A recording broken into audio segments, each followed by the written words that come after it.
Hey friends, welcome back to another Tea Time with Kate. I have been stockpiling questions and I am super excited to jump in. So grab your favorite tea, your favorite toasty beverage, and let's hit it. For this tea time, I am actually enjoying our caffeinated blend. We're doing pre-orders right now. This one is Meadow's Edge. It is minty. There's a little bit of nettle in there. There's cornflower, calendula, a little bit of sunflower. All the good stuff on top of a little green mate. And after the day I've had in the garden, I needed a little extra caffeine because we got a lot of work done. If you are a tea lover like I am, we are doing 20% off all pre-orders before July 15th. So let's jump into the first question. This first question was actually from my furniture shopping guide, and all these videos, I'll link them below. It says, Elena Cortez 7031 says, do you think I can place garden furniture directly on the grass? So the long and the short of it is, for most garden furniture, don't put it on the grass, simply because a small leg is just gonna go right down into your grass. You would need something bigger, like an Adirondack or like a low slung sofa that doesn't have feet on it. Those would probably be the only two things that I would put on a grassy surface. I feel like everything else needs to be on a patio. The next question is from our field trip to the dirt exchange and planting in the cut flower garden. This one is from Tina Rollins 8. She says, hi Kate, I'm in Gig Harbor. Hello neighbor. Can you recommend a substitute for DG that everyone in California gets to use? I love the look of Janie's Pathway from Dig Plant Water Repeat. I don't know what is appropriate for us here in the PNW. Okay, so DG is what she is referring to. That is decomposed granite. And decomposed granite is such a just lovely, lovely material. But the problem here in the Northwest is if we were to do a pathway in DG, it would basically become a mud pit. It doesn't hold up to our weathery conditions. So what I would recommend is doing a really fine, like quarter minus clean, that will compact beautifully down in place. And if you want like a little bit more sparkle or shine, places like the Dirt Exchange or Marinacos, they'll oftentimes sell a really fine granite that you could kind of sprinkle to mix in. There's some like beautiful white ones and some deeper toned ones. So I would lean in that direction. The other option that I've seen that actually I'm really curious about, but I haven't used before, is there is a company in Seattle. I think they're called Shellscapes. I think that's the name of their company. I think it's called Shellscapes. I've seen some of their work and they're using crushed oyster shells. I mean, we actually have, so for those who aren't in the Northwest, we have a very active maritime community. So think lots of fish and shellfish and this, that, and the other thing. Anyways, we harvest a lot of oysters out on the coast, and someone has taken it upon themselves to crush that and use it as a landscaping solution. So I'd be kind of interested to see what that looks like and dig into it. All right. Next question is from the container video where it was day in the life of a landscaper and I took you up to Pottery Land. This is from Stephanie Fuller. She says, I have a video suggestion. I love gardening and me being a renter doesn't stop me. Awesome. I have all my plants in containers, but no one ever shows how to arrange the containers so they look better and not cluttered. Please? Okay. This is a very, very good question. And I am going to do a small space series and I will kind of give you my nuts and bolts, quick hit for small spaces.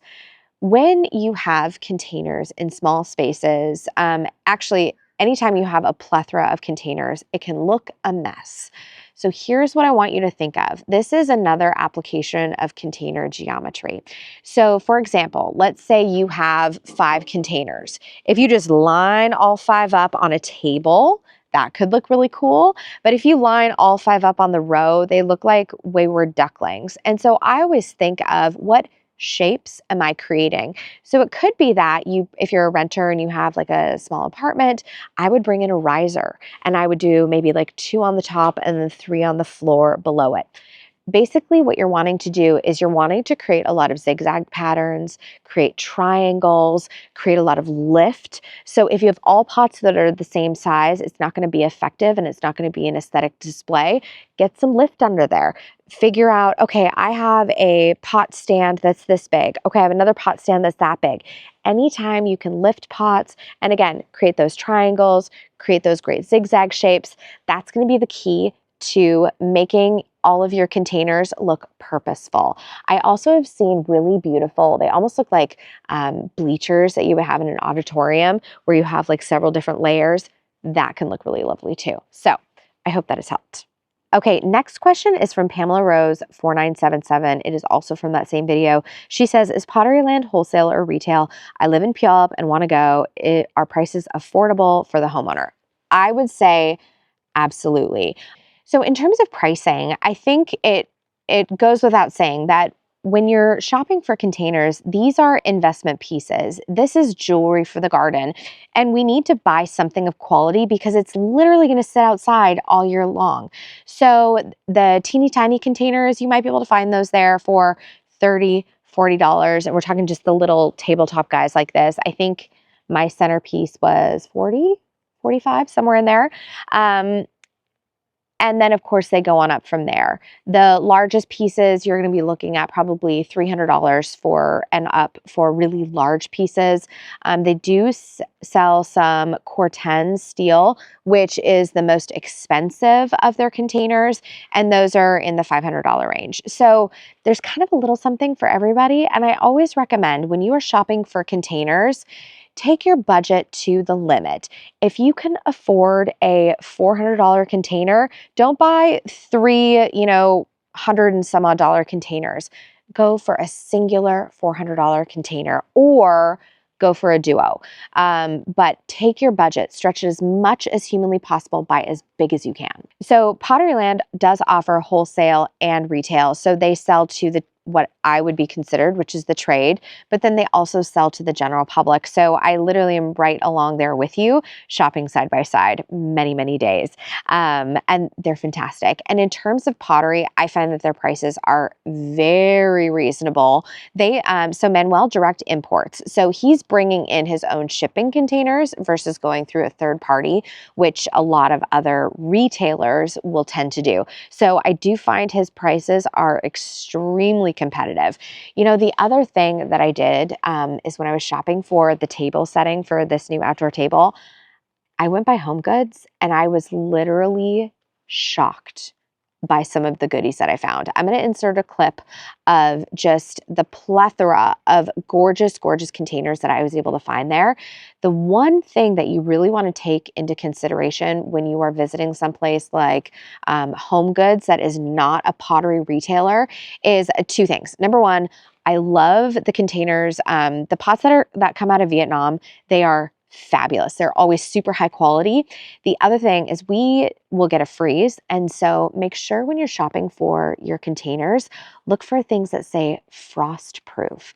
That, my friends, is paramount. If you do not get something that is frost proof and you live in a part of the country that does get a freeze, you're going to risk cracking those lovely containers if you leave them outside. All right, this next comment is from Steph McClure 9386. And this is actually a really good segue because she touches on what we just discussed and one other fun thing. She says, wow, absolutely love all of it. That is the prettiest summer table setting. I have to tell you, after you went shopping for pots, I found some identical ones at our local Marshall's Home Goods store and bought the same one as yours to make a Zen fountain. Okay, literally, I was shopping for the table setting for this table and I went to Home Goods and that's where I shot all of that amazing footage. And also, I found, this was the hardest thing to walk away from. I found in this exact same finish, a beautiful, just like sphere. It was gorgeous. And I thought to myself, God, this would look so good in a garden bed as a centerpiece. It was so amazing. So I know exactly what you're talking about. Such a good find. She goes on to say, you have me now wondering if I should go the succulent route. I'm not good at caring for them once I bring them inside, though. I never know how much to water them. Any suggestions on watering would be much appreciated, please.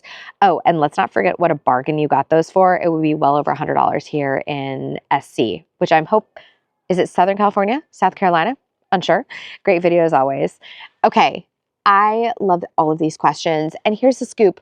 I am definitely an outdoor plant person. I am not as good with the indoor stuff. The thing I will say with these succulents is when I bring them in, you're going to want to pay more attention to the soil, because what I notice is that my plants don't dry out as fast inside versus outside. With the sun and all the weather exposure, they tend to dry out more. So if I were to bring this inside over the winter, I would put it under some grow lights and I would check on it once a week. And you really are going to want your finger to be down in that soil, testing it out. You don't want to just like guess by looking at it visually.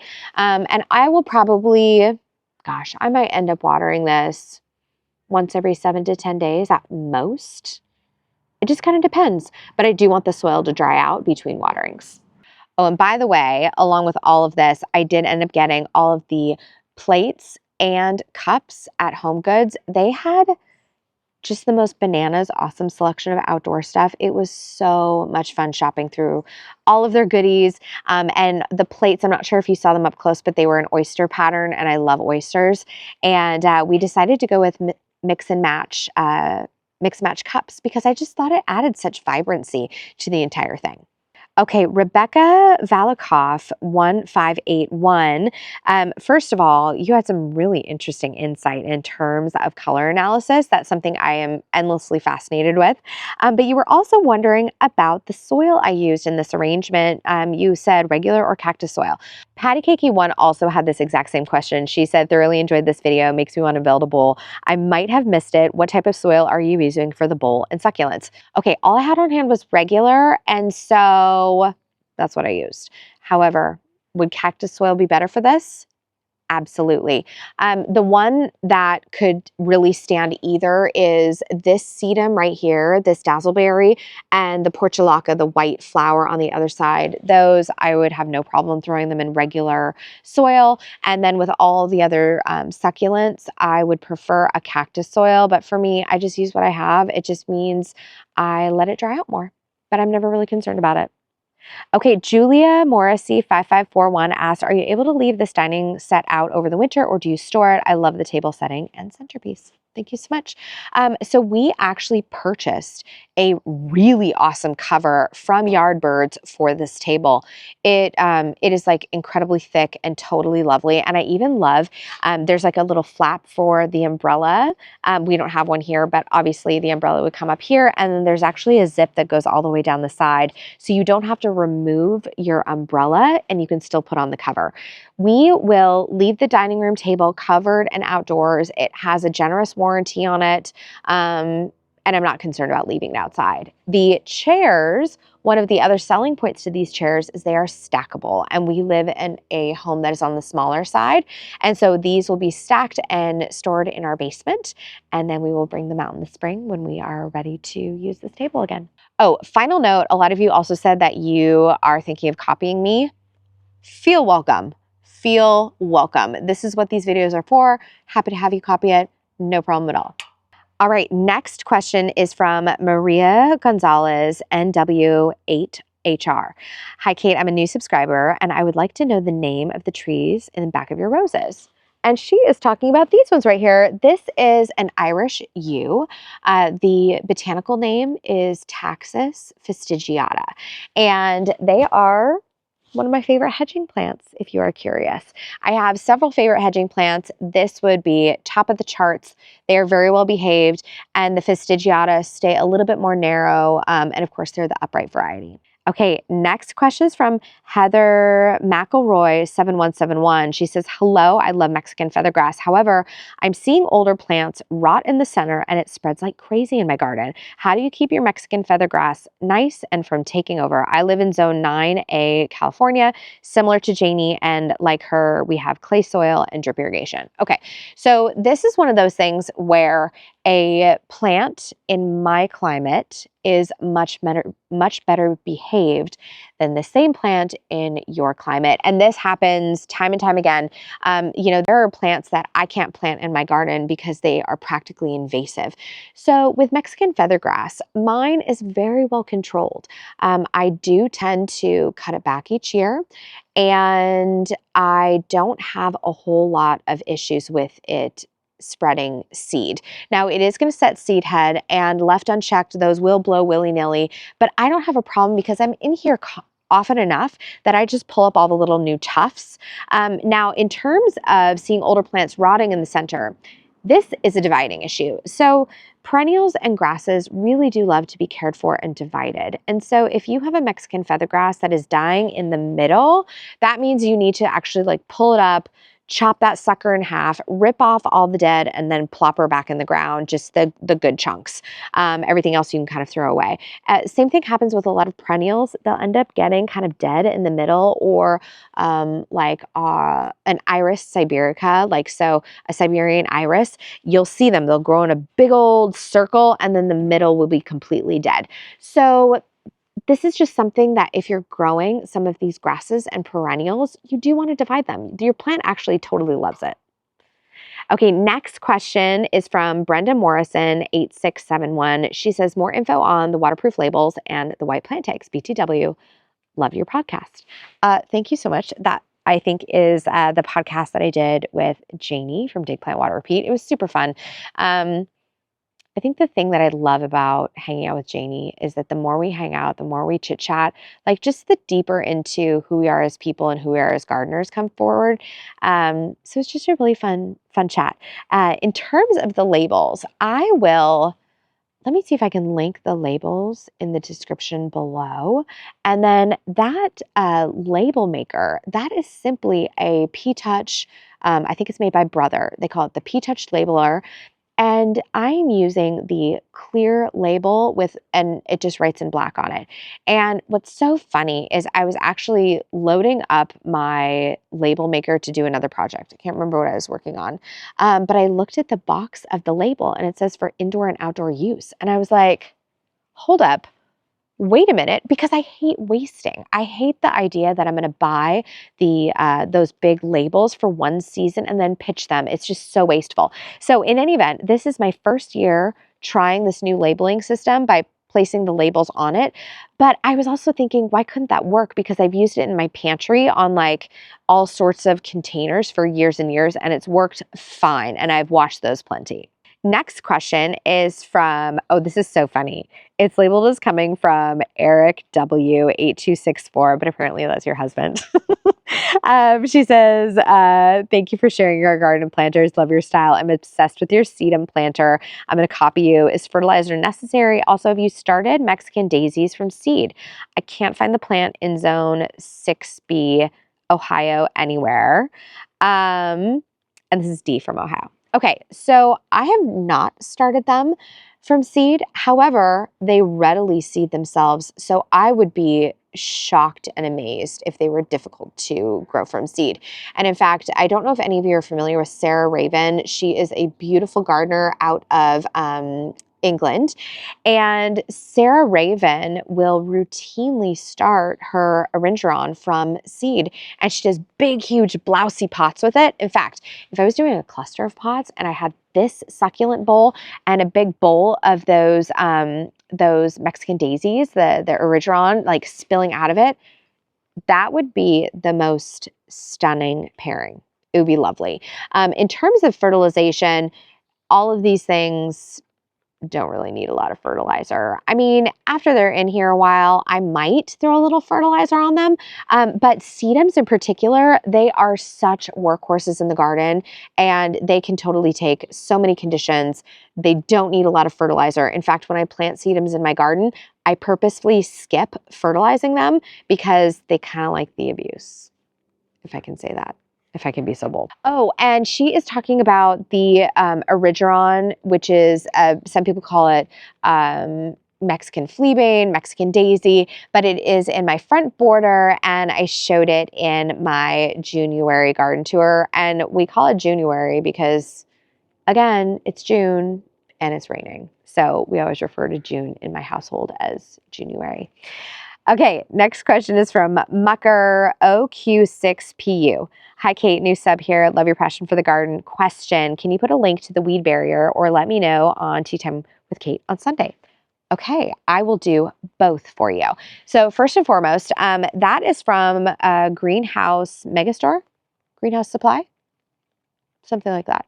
It's either Greenhouse Megastore or Greenhouse Supply. I have actually purchased lots of things from them before. I have nursery tables that I set up for all of my product during my heavy planting season that I've purchased from them as well, and they're wonderful. And I purchased it in the 3-foot width and 250 feet. So that should be more than enough to do all of the rows in my garden. So this next question is from Sharia Obayuwana 6052. She says, thank you, Kate, for such a great garden tour. You're an inherent teacher and I appreciate it. Thank you so very much. Something I may have missed you address before. I'm new here. Did you just move into your home to start this garden, or was your own landscape the last thing to do as you were running your business? Two things. Number one, I feel like anytime you run your own business, it's like it's that saying, the cobbler's children never have shoes.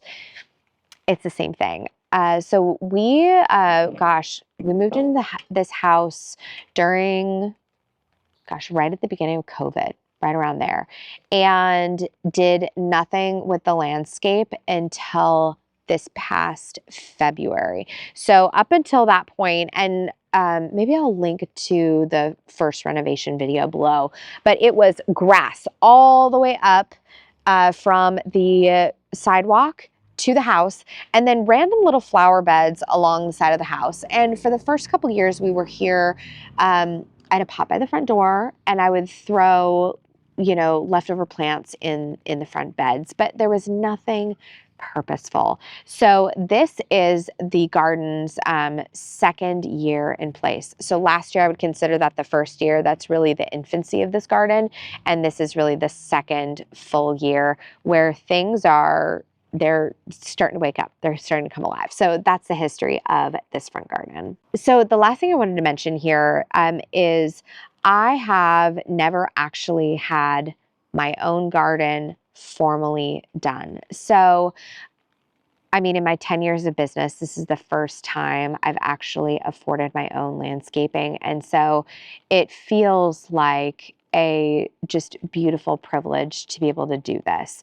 And it was something that was an investment for us, but I can look back and I know that we have literally added square footage to our home, and we've gotten so much beautiful use out of this space. Oh, and there's so much more to come, which is amazing.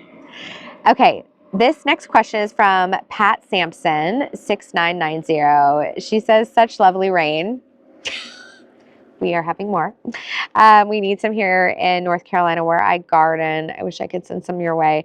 Since you asked, as I was working outside blowing Magnolia grandiflora leaves, it's never ending, I was wondering about a plant I just planted last week. I'm calling it an upright verbena since I've forgotten its real name. Is this a plant I cut back the flowers on when they are done? Will it rebloom? Love your beautiful roses. Thank you so much, Pat. Okay, verbena, an upright verbena. I am wondering if this is Verbina, I always butcher it, Benensis. I will pop a picture of it on the screen. So this is actually a verbena that I have planted down in the cut flower garden, and it very readily self-seeds. I'm hoping this is the one that you're talking about. But this is a very lovely variety, and you can cut at this thing to your heart's content. And mine, I've had it regrow from the original plant in more mild years, and then it also readily seeds itself. So I'm not sure which one you're working with, but I hope this helps you discover some of those answers for yourself on the old internet. Next question is from Deb's More Plants. I love that. Deb's More Plants. She says, oh my, what does that dark sedum need? I'm jonesing here. How stunning. I'll take the rain too. Love your garden. Okay. I love this whole thing. This dark sedum, we were out here earlier today, we were eating lunch, and I was like, I need to answer this question, but what the heck did I plant here? And I know I am not the only one. I know I'm not the only one who has put a plant in your garden. You're like, wish I could tell you. Wish I could tell you what that dark sedum is. Okay, so here's what I am gonna do. I'm gonna give you some sedums that I love that are also dark. I love Sedum Matrona. That one is more like gray. It's a little bit more dusky like this. It's just like super sexy. Pete Udolph uses a lot. Just awesome. Pete Udolph, by the way, is a super famous Dutch designer. And I love his stuff. It's very like naturalistic and wild. There is Blue Pearl. There is Sedum Conga line, which that might be conga line.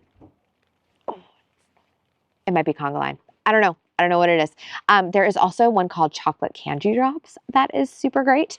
And then there's also this lovely lady, which is the Sun Sparkler Razzle Dazzle Fancy Pants. What is this? This one is more low growing. That one is more upright. So like conga line, Matrona, Blue Pearl, those are all going to be upright. This one is going to be a little bit more moody and low lying, which I don't hate on either one of those. They're both great. Okay, this next question is from Vicky Elpers 176. So she says, I would like to see a video on how you make tea out of your mint and chamomile plants and whatever else you use. Love your videos.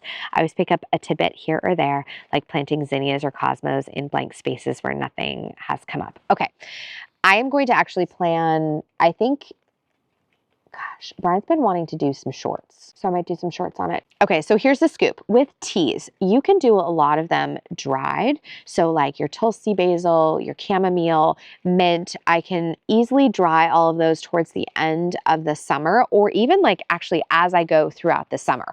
I will harvest, dry, always adding them to an airtight container. Now, the thing I've actually been playing with is I've actually been playing with preparing mint tea using my apple mint, but just fresh. And just to give you this short, before I actually do a video on it, just in short, I will basically tear off one of the leaves, and those leaves are big. They are not tiny. And I have a lot of those, I buy unbleached tea bags from Amazon. I will also link those below. And what I'll do is I'll just, instead of chopping it up, which some people do, I just literally stand there and I rip it into little shreds, and then I put it into my unbleached tea bag, and you cinch it shut, pop it in, and then of course I boil my tea water and pour it over and let it steep. And I find that fresh mint tea is lovely. Typically, when I do my chamomile tea, I am preparing it from the dried whole flower. So that's the difference in the chamomile tea that we've sourced for our own tea line, as well as the chamomile that I actually grow, is it's really important to me that I'm using the full flower head. There's something about it. It's not this like wimpy little tea bag full of chamomile dust that you usually buy at the store. And then in terms of the Tulsi, the holy basil, I will dry that in batches. So when my holy basil gets going, I will come out here, I will trim a bunch of it and bring it into my kitchen. I will clip it up on a little line and dry it in place, and then fill my tea jars to last me throughout the year.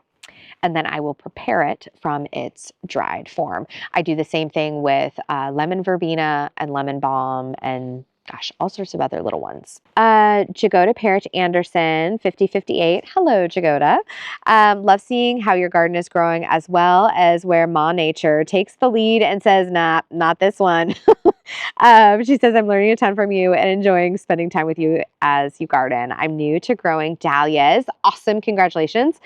Starting this year with a few Costco varieties as a trial. My question is, when do you pinch them back to get fuller blooms? Also, when and how do you stake them? Okay, these are all great questions. And also, I started my dahlia journey kind of the same way.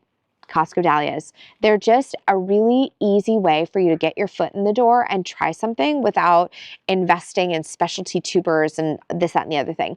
So pinching them back, I'm actually going to do I have a garden video coming out later this week that is basically, I'm just getting everything done in the garden that is on my to-do list. And one of those things is pinching back my dahlias. And essentially, you're going to see me do it in that video, but the long and the short of it is I want like 3 sets of leaf pairs, right? So they're going to go like this way, this way, this way. I'm going to go at least 3 to 4 sets of leaves up, and then I'm just gonna snip, right? And what that does is that encourages a more bushy and full dahlia plant. In terms of staking, I will go over this in the video as well. I actually, controversial, I don't stake on my dahlias. I don't have time. I need a low maintenance garden. And also some of your dahlia varieties just really don't get that big.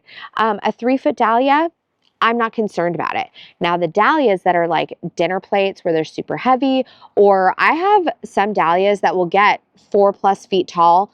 Those ones I corral. I don't stake them to an individual stake, I corral them. So in my cut flower garden, you're gonna notice I have T-posts, and what I plan on doing this year is simply caging the row entirely. What I've done in years past is actually run a T-post all the way down the middle, and then I like tie a loop going back to the string that is run along that T-post. So changing it up a little bit this year, but essentially I corral, I'm not worried about staking. So long and short answer. All right, last question is going to be from Caroline Wagar 6801. She says, I have the same issues with dogs in my boxwoods. Ugh, I'm so sorry. I love dogs. I don't love their pee. Can I ask where you got the fencing in front of your street side boxwoods? Okay, I wish I had something super fancy to share with you, but honestly, I just got them off of Amazon. Here's what I will say though. If I were to do it again, what I would actually do is I have been eyeballing these awesome like willow, kind of like those like almost like accordion, very like English garden, rustic, expandable little fences. If I had to do it again, I would invest in those. And I actually may still do it. They are so sweet. They are so delightful. And they're the ones that they fold up really tiny, or you can stretch them out to like 10 feet long. And I believe I saw some of those on Gardener's Supply, actually. We're going to the board. Please hold. Okay, I just found them. All right, I was mistaken. They were not at Gardener's Supply. They were at Terrain. Okay. Terrain is my kryptonite. They have the greatest things. So what they have here is, here's what you're going to search for, and I'll link it below. It's an expandable woven willow fence, and they have a set of 4, and it is so stinking cute, and it's like this little zigzag up and down shape.